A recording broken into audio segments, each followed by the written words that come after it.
Қайырлы күн тыңдарман, менің арнама қош келдің. Әңгімені соңына дейін тыңдаңыз. Көп рахмет. Таңдау. Тұтылғым келмеді, сол себепті қаштым. Жауынға да қарағам жоқ. Шамы жағылған көшенің бойын жағалай жүгіре бердім. Соңымнан басып келе жатқан жандардың айқайына да бұрылмадым. Алда екі көшенің қиылысы жатыр еді. Жауыннан бұлыңғыр тартқан жанарымды жеңіммен сүртіп тастап, кедергі көрінбеген соң даңғыл жолдың бойына атып шықтым. Еш нәрсе ұғып үлгермей, құлақ бітер дыбыстан зәрем қашып, жарқ еткен сәулеге жанарым шағылып, бір сәтте жоқ боп шықтым. Қанша уақыт өткенін білмедім. Ес жиып, айналама кезек-кезек қарадым. Қараңғы түнектен көзге еш нәрсе көрінбеді. Кім бар деп дауыстадым, ақырын ғана. Сол-ақ екен, жоғарыдан әлсіз сәуле түсіп, өзімнің үлкен таразы үстінде тұрғанымды көрдім. Дәп сол сәтте таразының екі басы тең болатын.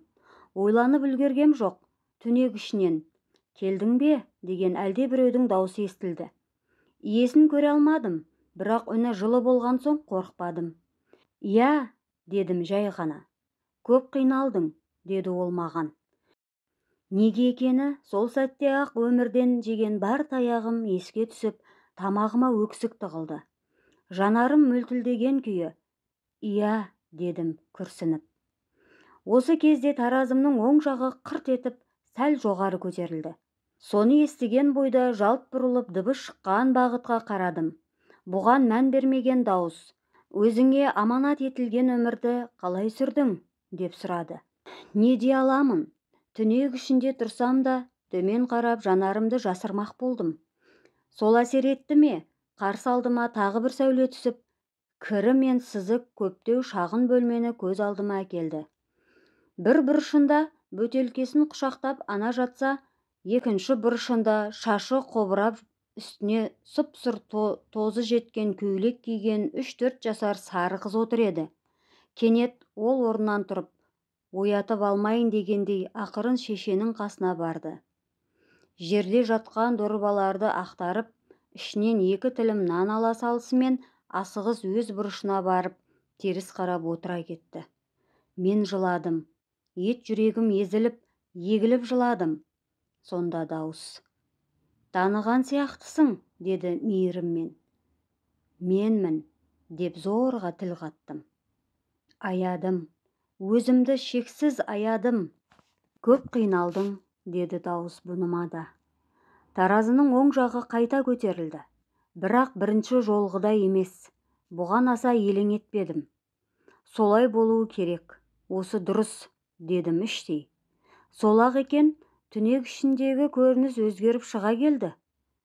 Кеш құрым, 16 жастамын. Көше бойымен жалғыз келе жатыр ем. Қарсы алдымнан 2 жігіт көрінді. Жөн сұрады. Тіл қатпай өте шыққым келді. Бірақ олар рұқсат етпеді. Бірі жолымды бөгеді, бірі қапсыра белімнен құшақтады. Арғысын көргім келмей сырт айналдым. Онсыз да әлі күнге бәрі жадымда. Еш ұмытқам жоқ ем. Жұдырығымды тас қып түйіп, сол үшін қайта егілдім. Әлі күнге жібере алмаған екенсің, деді дауыс сонымды байқап қойғандай. Жіберу? Дедім, өз құлағыма өзім сенбей. Жан жағыма алақ-жұлақ қарап. Иә, деді ол ақырын ғана. Көз жасыма қарамады. Қорлады, адам құрлы көрмеді.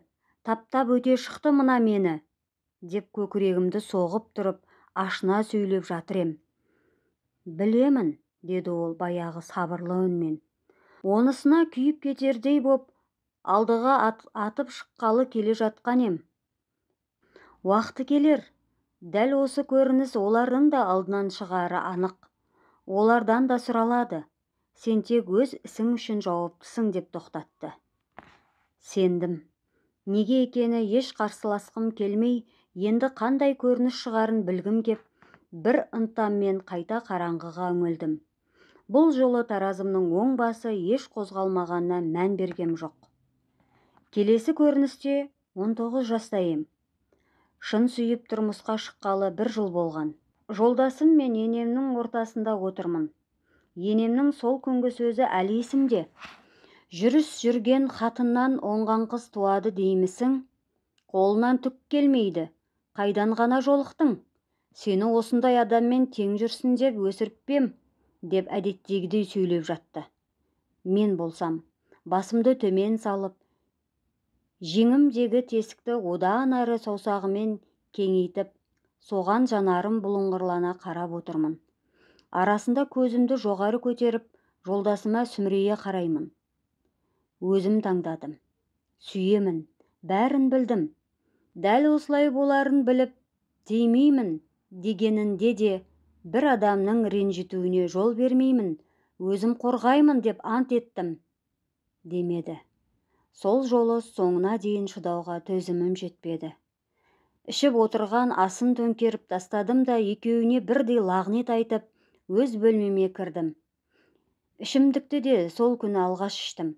Мұным өзіме дәл қазір таразы үстінде теріс көрінсе де, өзгеше әрекет ете алғам жоқ. Күйіп кеттім. Анамнан алған тәрбием де бар. Ол маған қалай өмір сүру керек екенін үйретпеді, деп ақталдым. Бұған дауыс. Есесіне ол саған қалай өмір сүрмеу керек екенін өте жақсы көрсетті. Ішімдік ішетін анаңның өмірі қалай өткенін сенен жақсы білетін жан бар ма? Деді ақырын ғана. Жоқ. Үнінде еш кінә тарту жоқ еді. Керісінше, өкініш бардай естілді. Сол сәтте таразымның сол жағы қырт ете түсті. Онымен бірге жүрегім де зырқ ете қалды. Алайда салғыласпадым. Келесі көрініс 21 жасым болатын. Ажырасып кеткенімен 1 жылдан асқан. Шешемнен қалған бір бөлмелі пәтердемін. Ашпын, білімім жоқ. Қолымнан расында іс келмейтін. Бір тұрғанда енем қанша тірлікке бейімдегісі келгенімен, өзіме бала күннен көрген азабым жететіндей, оның түртпегінсіз ақ бақытсыз екенімді алдыға тарта берушем. Осылайша қасарысып, иілуіне көнбедім. Енді, міне, нан тауып жеудің өзге жолын тапқан соң, ермектің дегеніне көніп, алғаш рет көшеге шығып, тәнімді саудаға салдым. Бұл жолы ақталарға сөз таппадым. Дауыста қыспаққа алған жоқ. Тек таразымның сол жағы қайта дыбыстап, екі басы теңелді. Келесі көріністен не күтерімді білмей, енді түнекке жалтақ қараймын.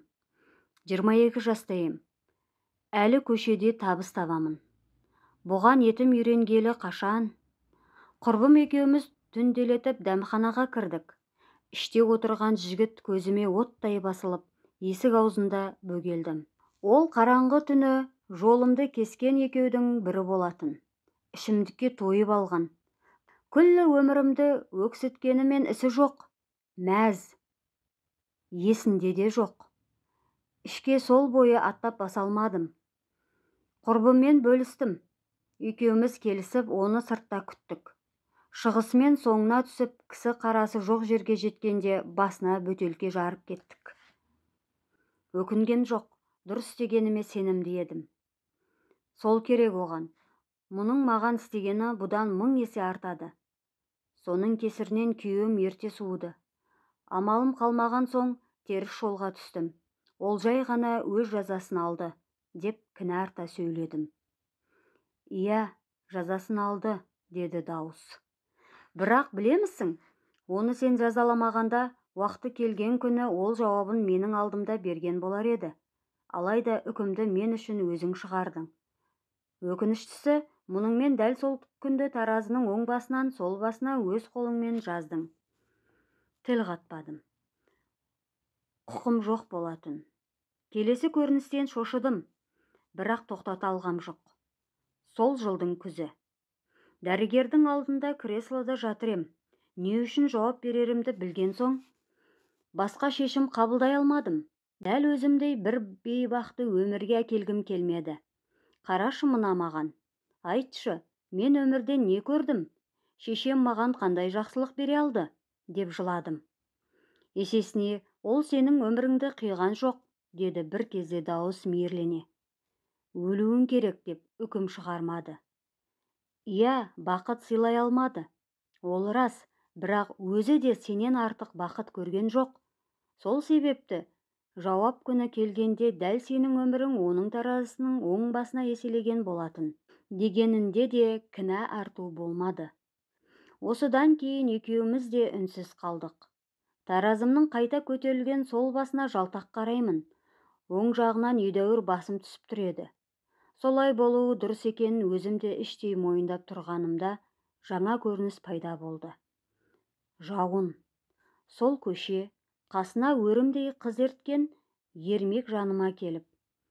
Қыздарымның ішінде тәжірибелісі өзіңсің. Мына балапанды өзіңе тапсырдым. Білгеніңді үйрет. Өзіңдей майлы қыз болсын, деді де көзін ерсі қимылмен қысып кете барды. Ойымды жинақтай алмай, әлгі ұзап кеткенше соңына қарап, біраз тұрдым да артынша алдымдағы жап-жас қызға бұрылып, неге түстің бұл жолға? Не іздеп келдің деп сұрадым. Сасып қалғандай көрінді ол, сол себепті. Есіңде болсын, қандай тығырыққа тірелсең де, дәл мына көшедегідей құлдырай алмайсың. Бұл көше саған өзіңді жоғалтудан өзге еш жақсылық әкелмейді. Ақылымды тыңдасаң кет, бір сәтке тоқтама. Қаш, алды-артыңа қарамай зула. Әлі де кеш емес. Дәл мендей тірі өлікке айналамын демесең, есіңді жи, дедім жағасынан алғандай боп. Үрей билеген жанарын көріп, көндіре алмағанымды түсініп, қолынан жетектеп келесі көшеге шықтым. Қолына осы түні тапқан 9.000-ды ұстатып, таксиге отырғызып, жүргізушіден теміржол вокзалына дейін еш жерге тоқтамауын сұрадым.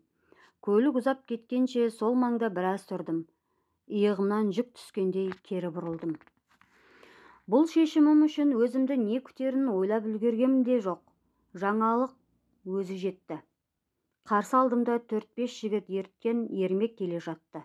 Мені көрген бойда ол: «Әне, келеді. Ұстаңдар», деп айқай салды. Ал менің тұтылғым келмеді. Сол себепті қаштым.